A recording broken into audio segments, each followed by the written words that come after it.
Bonjour à tous, bienvenue dans un autre vidéo. Toujours dans la partie polynôme. Dans cette vidéo, je montrerai racine des polynômes et ordre de multiplicité. Par définition, si on a alpha, on appelle alpha un racine du polynôme p de x, par exemple. Si p de x divise, donc ça c'est équivalent à p de x divise x moins alpha. C'est quoi ça? C'est équivalent aussi à P. Si on remplace x par alpha, trouvez que P de alpha est égal à 0. Et ça, c'est équivalent aussi à P de x est égal à x moins alpha.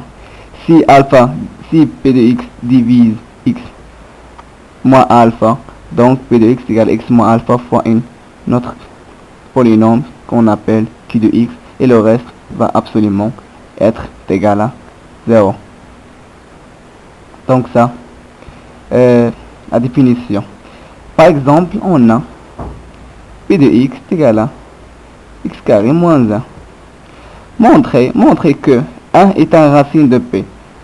Tout simplement, on montre que 1 est un racine. On montre que 1 est un racine de P par deux méthodes. Soit la méthode de division euclidienne ou la méthode directe. La méthode directe, on remplace x par 1. Donc on a P de 1. On remplace x par 1. On a P de 1 est égal à 1 à la puissance carré moins 1. Donc c'est 0. Et ici, on dit que x est égal à 1 est un racine de P. Ou, ici la première méthode. Ou deuxième méthode, si tout simplement on fait la division euclidienne de P de x carré moins 1, par x moins ce racine là, par x moins 1.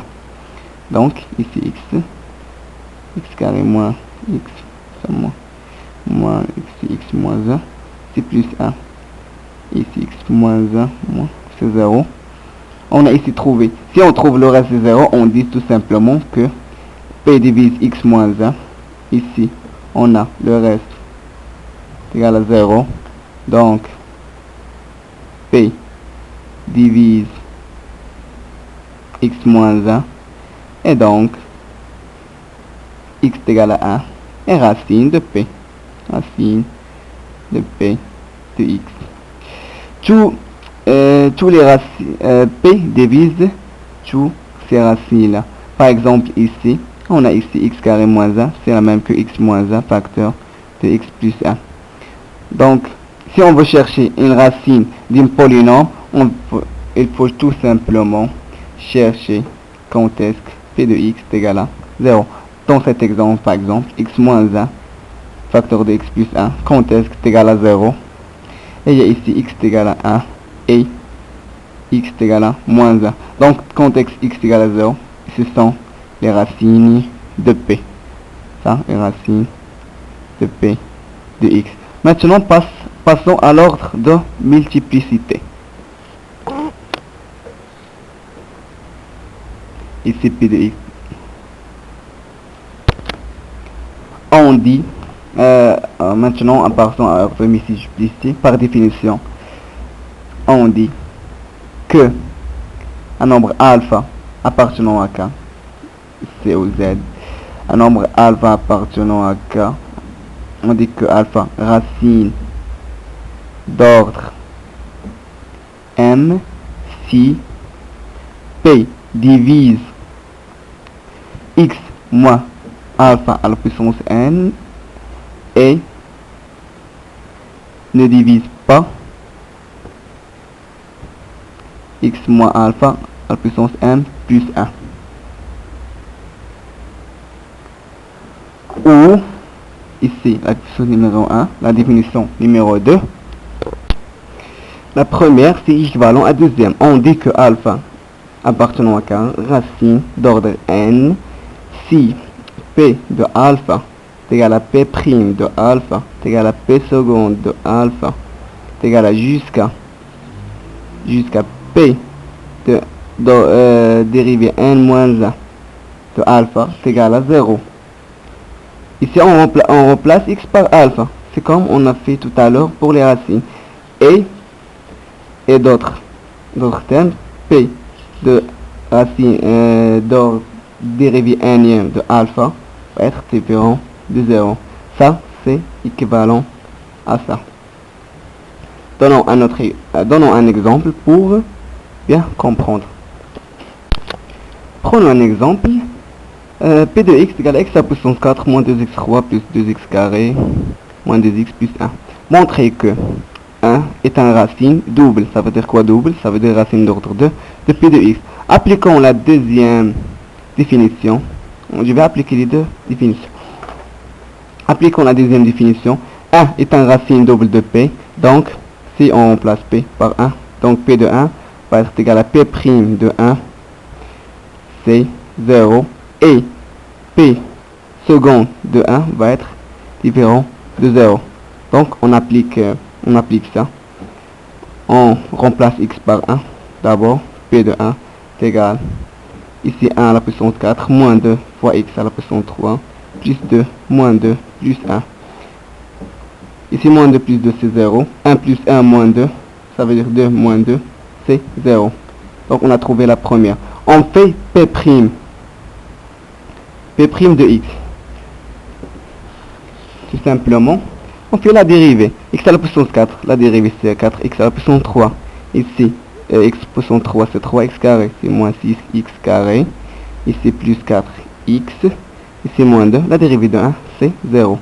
Donc, on remplace x par 1. P' de 1, c'est 4, moins 6, plus 4, moins 2. 4 plus 4, c'est 8. 8 moins 8, c'est 0. On fait une autre dérivée. P seconde de x, c'est ici 12x carré. Ici, moins 12x. Ici, plus 4. Si on remplace pi seconde de 1, ça nous reste 12 fois 1 moins 12 plus 4 qui est égal à 4. Il est différent de 0. Donc d'ici, on a 7. Donc 1 est racine double de P de x. Passons à la deuxième définition. Racine double de P de x. Deuxième définition dit P de x, montrons que A est un racine double d'ordre 2 de P de x. Donc P divise x moins le racine moins 1 à la puissance ordre à la puissance 2.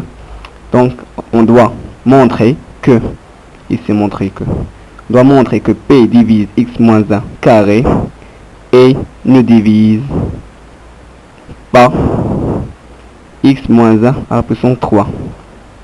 Ça c'est un peu compliqué par rapport à la première définition.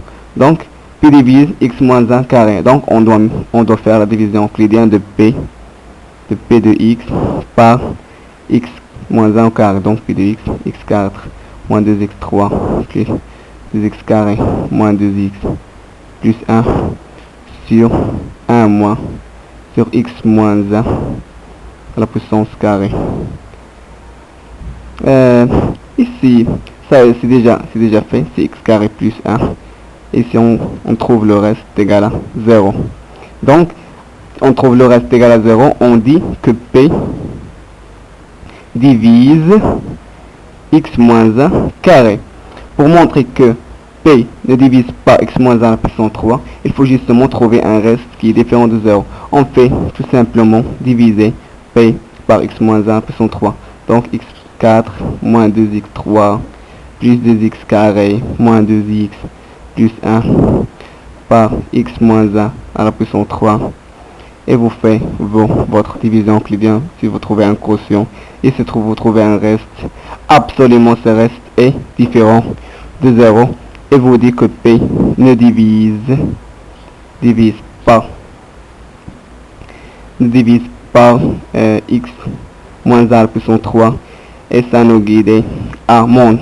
Et ça, la réponse de notre question A, montrer que A est un racine double d'ordre 2 de P de x. J'aimerais bien que vous avez compris la probabilité de cette cours et à la prochaine.